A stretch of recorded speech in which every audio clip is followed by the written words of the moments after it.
Hey, Miss Leslie. Hello, Miss Tammy. Thank you for joining me today to Yes, talk about thank your you. lesson.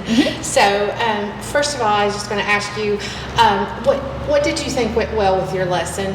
How did you feel about it? Well, initially, right after we did our lesson, I walked away and I was like, wow, it was really long. It was one of our longer foundational lessons. There was a lot of components that was in this particular lesson.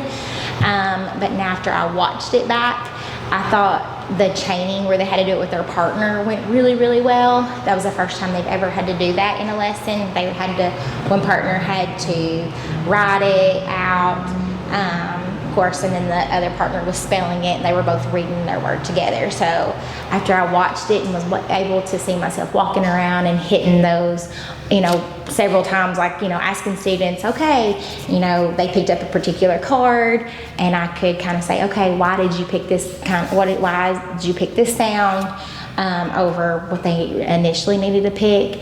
And so, but I thought the chaining folders, for the first time that they did it with a partner, they went really, really well. Okay, so tell me a little bit more about when you were walking around and giving them feedback. I heard you say you were asking them some questions. Mm-hmm. What else did you notice when you were walking around with your feedback? I noticed that if they kind of basically their sounds, we were working on digraphs.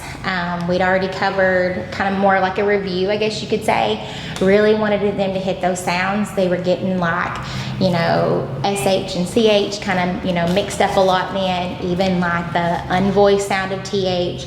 I really wanted them to tell me those sounds so I could really see, like, especially if they were doing TH, where their tongue needed to be when they were saying those words. Sometimes they were just getting the vowel mixed up. So, like, I think one of my words might have been thin, maybe, and I had to ask the student, okay, well, why did you pick, the E instead of the I? And even while they were writing it too, I was noticing some of them would go ahead and write it before we did it on the board. I allowed my students to go up there because if I noticed that they did it, that was kind of like, well, we can go up and sit on the board and, display it for everybody too. Right. But so I noticed some strong academic feedback when I was in there that the conversations you were having with the students.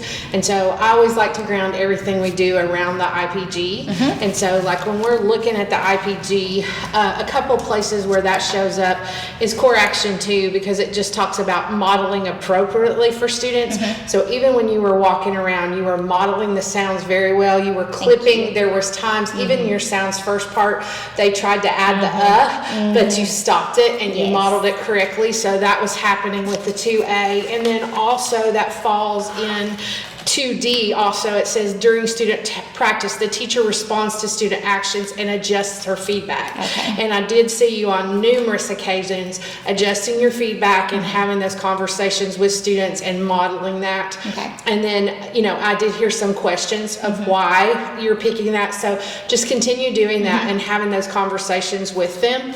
Now, I heard you say at one point early on in our conversation that you thought the lesson was a little long, mm-hmm. but then when you watched it, is there anything that you would change about the lesson or you would do differently? My small group, I felt like I was losing them towards the end. There were several words. I think there was like 10 to 12 words that we had to, they had to spell out on the board.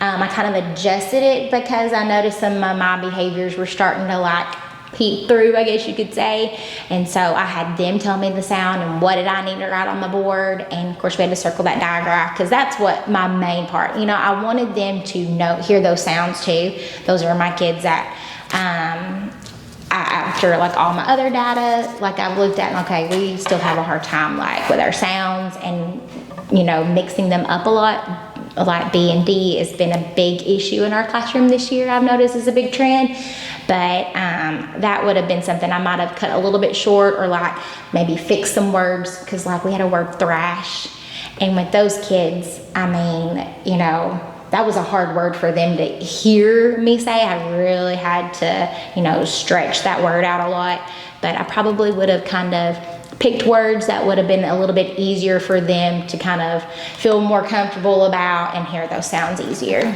So I heard you say with your small group that you had intentionally picked them mm-hmm. because that they had some needs for their yes. sounds. And that small group was focusing on the digraphs, mm-hmm. right? and they were still struggling a little bit with the digraphs. They were. So a couple things that made me think, I'm wondering, do you think if you had your sound cards with you over there in that area, could that have helped them? Because I Possibly, did yes. notice in whole group, you had one student that got up a lot and checked his sound cards, you know, and I mean, that seemed to be working for him to have that visual. So I just, one of the things that I might ask you to think about is, you know, bring in 2 or 3 sound cards Okay. or the digraph cards over there with them Okay. to see just that focus Get on that. that TH, SH, and CH. Of course, I Okay. know you were working on other sounds too with them because they're struggling Oh, with yes. all sounds. But since that was the focus, you might think about Okay. adding another model, That's a good another idea. visual, you know, during that time. Okay. I also heard that you say it went a little bit long. When you do look at the timing, it was like, I think it called for an hour, but it was about an hour and 20 something minutes. So, but it's hard because they were doing the training for the first time.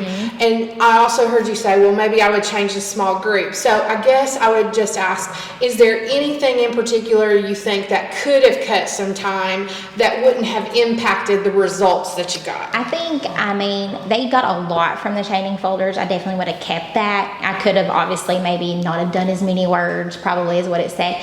The spelling hopscotch, I mean, I found it was useful, but I don't think it, in the long run, you know, I think we could have done that another day, like maybe done that another lesson to get to those sound, you know, I could have done all the chaining and felt really comfortable because I felt walking around and watching them, you know, reading and spelling those words out with their partner. I mean, like, I couldn't believe like how well like they were really like conversating with one another, you know, and I didn't ask them to do that and they were doing it on their own. And then me being able to really see each kid's progress as I went around. Like, yes, I had to stop a couple. I'm like, okay, what does this sound make? Like, hear it when I watch my lips. Like, do you hear this sound in this particular word? But I think I could have done without the spelling hopscotch.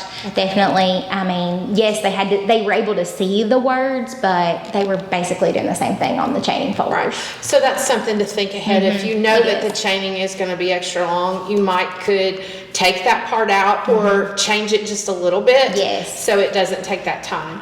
The other thing that I thought about is I love the fact that you had the phrases up there for extra practice for the students that finished early. But I'm wondering, just cut your time a few minutes, have the phrases already up there where you can click it on your board, because you did have to write those. Yes, and I I know did. it's just a minute or two, but every minute or two adds up. Exactly. So This board was a little right. new, and I was like, oh no, how am I going to get this to save without Yeah. me messing it up? And it was, because I could see you Yes. had to click on it. But you might think about, and even if it's not on the board, maybe having a big chart or Paper. something and just already have those up there, and that might cut down just Yes, on a few minutes. it would. And then the other thing I might ask about is when we talk about our small group protocol, and I loved how you were working with those students, and when you did see their attention was waning a little bit, you stayed with it, you kind of changed it a little bit. The one thing that I would ask is like, the purpose of that one was just about the digraphs, even though I know you were working others.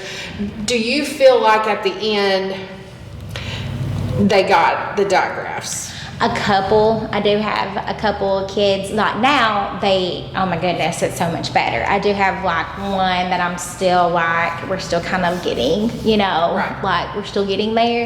At that particular lesson, I think I may have hit one kid who really like understood it Okay. a lot, you know. Okay. Of course, we worked on this every day from then on because after, like I said, after that lesson was over with, I was like, wow, that was a lot. It a lot was- of components, it was a heavy lot of lesson. stuff. It was a heavy lesson, and I felt like it was a strong delivery of a heavy lesson. And so the one thing I guess I would ask too, I'm always looking, again, grounding everything that we do in the IPG, but one of the parts that it talks about in our IPG is always having that opportunity for decodable practice or some type of practice. So those little ones that you had for the small group, obviously they would struggle in that decodable. I think you were on KIT, if I remember, or one of those. Seth, It maybe was- it may have was been one of the Seth or Kit, beginning ones. But I know they would probably struggle, and the lesson didn't really call for it, but I'm wondering if it would have been good to have an independent sentence that they tried to read, or a phrase, even a phrase for them, right? They're probably not ready for that independent sentence, but a little phrase that even they tried to produce with those digraphs. And then you're measuring that too.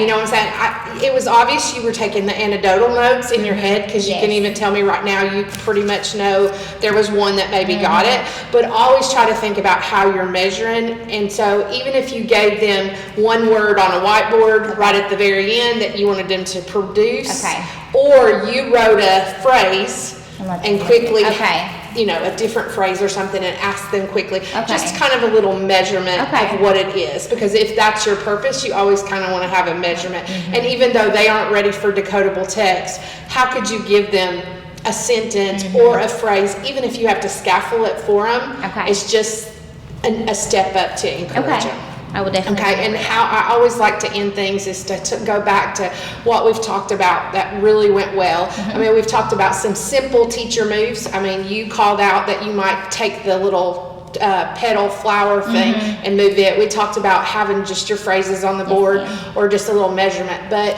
what are some things that I said you are doing extremely well, and I want you to keep doing that we talked about at the beginning? You definitely said my modeling was really, really well. I mean, walking around and giving my feedback to my students, which I was hoping that would really portray. That's one thing that I feel like I want people to see when I even just come in my room every day, because I definitely want my feedback to see in my students too. That's awesome. So it's exciting when a teacher picks feedback, and that's exactly where I was going to go too. Thank you. So thank you for being a reflective teacher, Miss Leslie, and you have a great afternoon. You too. All right, thank you.